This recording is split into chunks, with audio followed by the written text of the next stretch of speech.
When we reflect on the time we have in our lifetime and how we utilize it, we find that after we calculate time spent in sleeping, eating, bathing, growth in childhood, earning a living, exercising, we have a very limited amount of what may be called free time available to us. In a culture and society that wants to keep us occupied at all times, this free time is generally allocated to various forms of recreation or dissipation of our focus and energies. Any moment when we do not have a specific task or activity is considered empty, and we deal with the feeling of boredom. Our society provides us endless options for filling this time, some spent in building up our skills and experience for success in the outer world of action, and other time in socializing, or even actions of outright dissipation, such as use of drugs or alcohol, or used simply as a distraction in various forms of mindless entertainment in which we habitually engage. The mother suggests that this very limited free time is actually of extraordinary value and can be focused and applied towards spiritual growth, inner development, and understanding of the meaning of our lives and actions. The mother notes, quote, how often there is a kind of emptiness in the course of life, an unoccupied moment, a few minutes, sometimes more.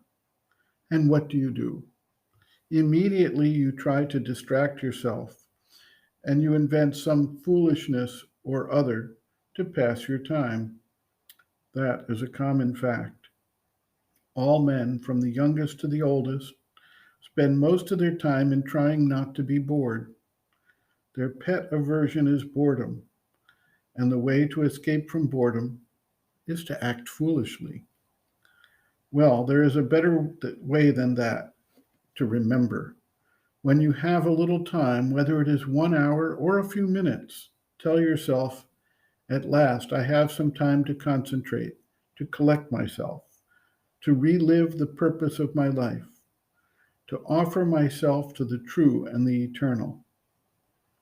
If you took care to do this each time you are not harassed by outer circumstances, you would find out that you were advancing very quickly on the path instead of wasting your time in chattering, in doing useless things, reading things that lower the consciousness, to choose only the best cases. I am not speaking of other imbecilities which are much more serious.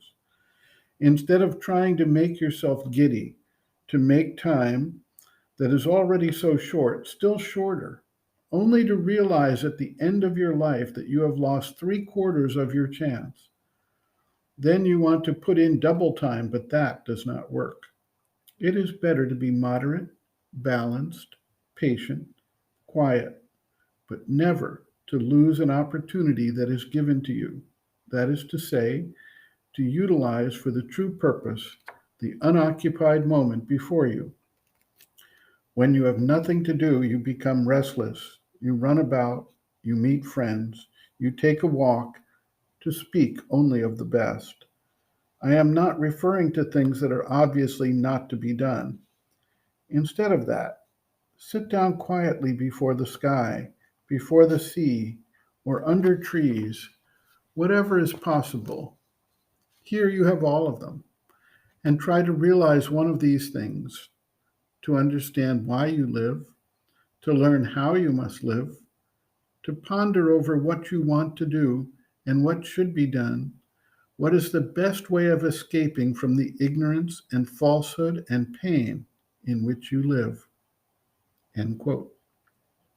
Reference Sri Aurobindo and the Mother, Living Within, The Yoga Approach to Psychological Health and Growth, Exercises for Growth and Mastery, Self-Recollection, Remembering, pages 157 to 158.